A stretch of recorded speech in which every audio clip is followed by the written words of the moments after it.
purpose of this tutorial is to give you a game plan as you first start to play the guitar of what you should actually be working on. So if you've just gotten a guitar and you're picking it up for the first time, let's just look at some concepts of how to actually play it and how to get where you want to go, which is playing songs and learning them quickly. The first thing is actually fretting notes. Before we even start to learn some chords, there's some concepts that'll make it much easier as we go. A lot of times students will start and they'll go to play a note and they'll do something like this. They'll put their finger down, they'll be playing the correct fret, this would be the second fret, and they'll get a sound like this real buzzing sound, and they'll just press down harder and harder and harder, and as we're adding other strings to form chords, we'll get sounds that just don't have a very good tone, and that can be very frustrating. You're practicing a bunch and nothing you're playing is really sounding good. So the first thing that we really need to look at is how to actually fret a note.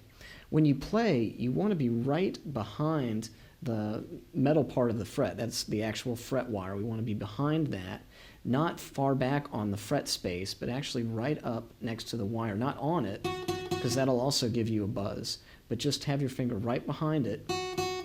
That'll give you a much purer note than if you back up. You'll notice that the tone changes as I back up, and I can just barely apply pressure and get a very good sound just by being next to that fret. The other thing that's very important is the position of your thumb relative to your fingers. A lot of people will have their thumb wrapped around like this or up here as they start playing. What that does is it forces your fingers to kind of flatten out, which really inhibits your dexterity and your ability to play different chords and different melodies on the guitar. So if you can, you want to try to bring your thumb back behind the neck. What that does for you is it gives your fingers an arch. An arch is much stronger than just having a finger out straight and trying to press it down that way. You'll notice that that also has a clumsy look to it. Whereas if I have the tips of my fingers coming down, it's much more effective. So I want my fingers to be curving around and using the tip of the finger to touch the string. That's going to feel awkward at first because you'll have to be much more accurate to get on the string.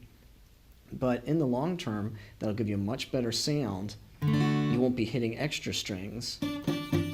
You'll be able to isolate notes much more easily. So we just want to bring that thumb back, bring the hand below the guitar, and that'll allow your fingers to curve around and hit the strings much more effectively. And remember to be behind those frets.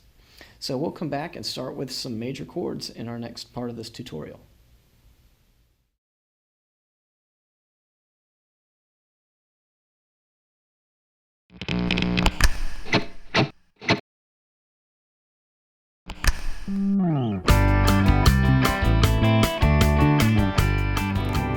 G chord, C chord, A minor, and D chord make up a song. I can leave my first and second finger in place. My ring finger slides into the second fret of the third string.